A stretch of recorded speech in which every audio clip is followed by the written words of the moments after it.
Mga kabikers, ito na yung mga mga papunta ng downtown, yan, National Rally. Ang dami talaga, iba talaga yung INC kapag ganyan na. Yan, para sa peace talaga yung ginagawa nila. Wala silang mga dinalabigan na mga politician. Itong rally nila ngayon is hindi ito para sa politics, para ito sa peace sa buong Pilipinas, dahil nakita nila nagkagulo na yung Pilipinas dahil sa politika, especially itong pag-impeach kang Sara.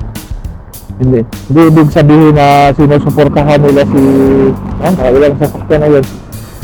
Hindi ibig sabihin na itong peace rally nila sinusuportahan nila si VP Sara.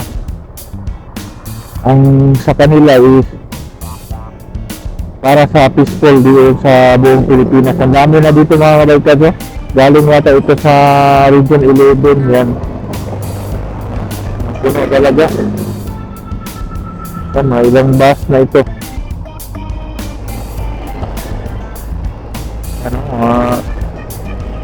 Almost 300,000 daw ito sila na dadalo dito sa Davao City. Yan. Papunta na ito sa downtown area. Yan, sunod-sunod na yun mga kabikers.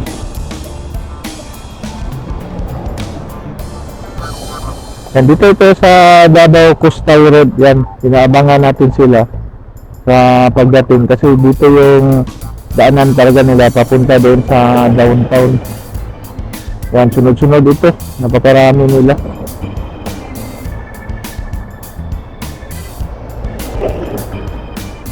Yan, itong mga maliliit na bus,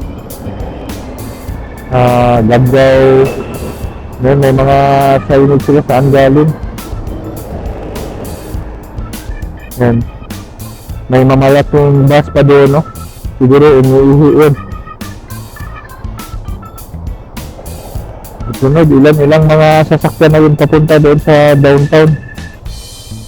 Yan, talagang may mga politician na kinakabahan ngayon dito sa nangyayari itong national rally dito sa buong Pilipinas. Yan, dito lang ito sa Davao City. Yan, sa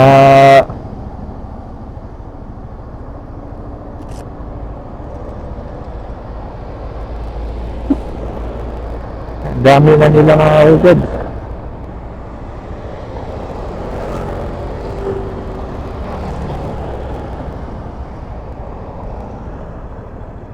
Yan mga kabikers, yan.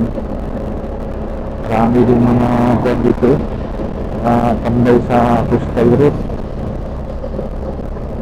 Yan, ang dami nila dito mga kabikers.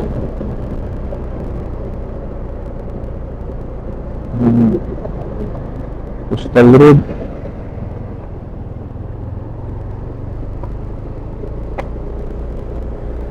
Ito na yung mga dam dito mga kabikers.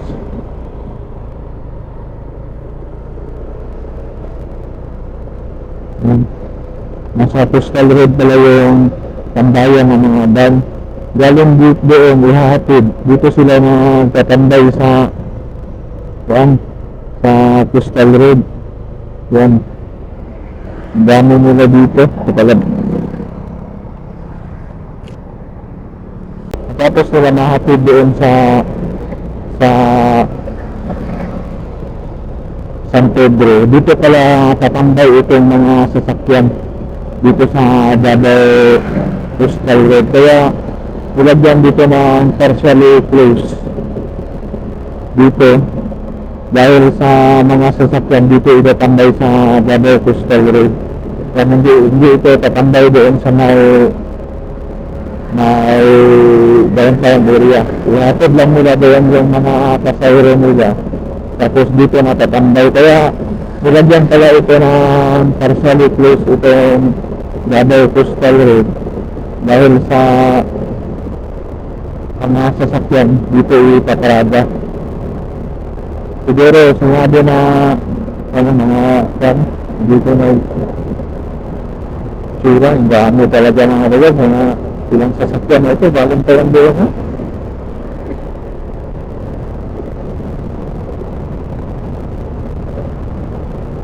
Kita mo yung sasakyan mga lugar, ang dami, ito talaga yung sinabi nila, 300,000 mga tao.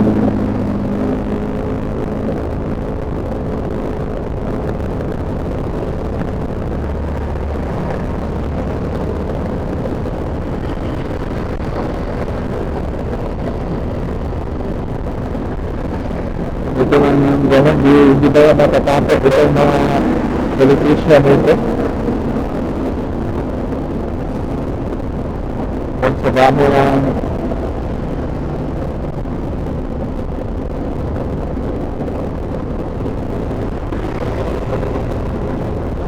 dami ko doon yung nalagad sa mga sasakyan.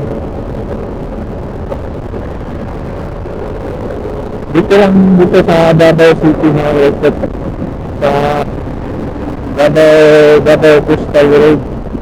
Ayan.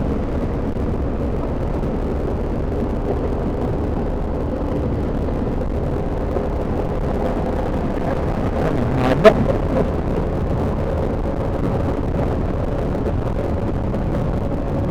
Yung iba dito is nandito pa yung iba pala yung ibang mga INC nandito pa sila, hindi pa pumunta doon sa San Pedro, pero mga sasakyan dito is nandito na sa Davao Coastal Road, nakatambay. Kaya pala ginawa nila itong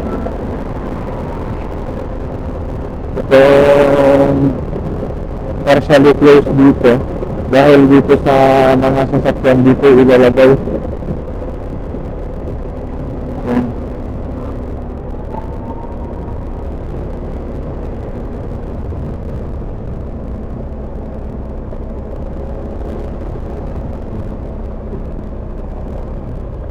May mga bus pa mga ganito dyan. Ito pa yung mga bus. Ano, marami pang mga bus.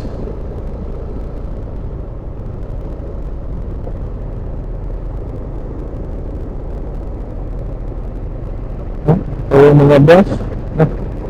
Hindi ka matatakot dito. Yan, ibang dyan sa loob.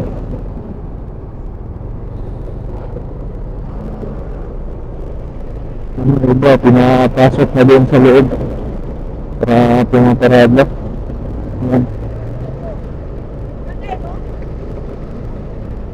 May gamit din yung park dyan. Kaya pala pinapatag yan. Yan, may mga bus pa. Yan, ito pa yung mga bus Kung hindi sila mga kalautan is 500,000 sama ito. Itong INC. Ngayon, parang si Basti, Mayor Basti. Kaya sila mga kalautan.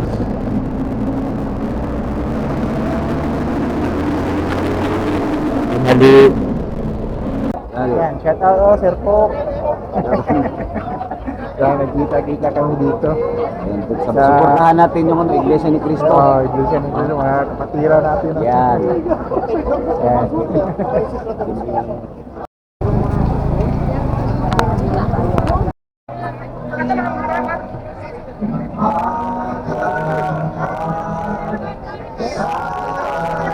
Nandito tayo ngayon sa San Pedro Church. San Pedro Church.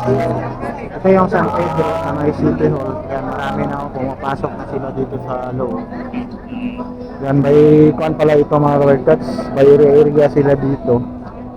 Yung ibang kuan dito yung upuan iba doon sa kabila. Yan para organize talaga. Organize yung kwan.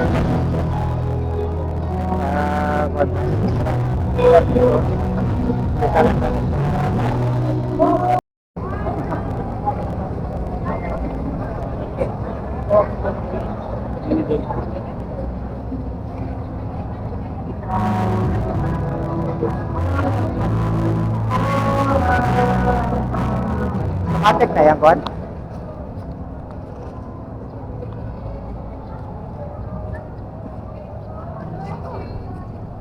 Kasama natin si Lampay Pangarap. Ang dami ng tao dito, dami ng kapatiran dito sa CM Recto. Ang iba-ibang mga lugar dito sa Mindanao. Yan, Region 12.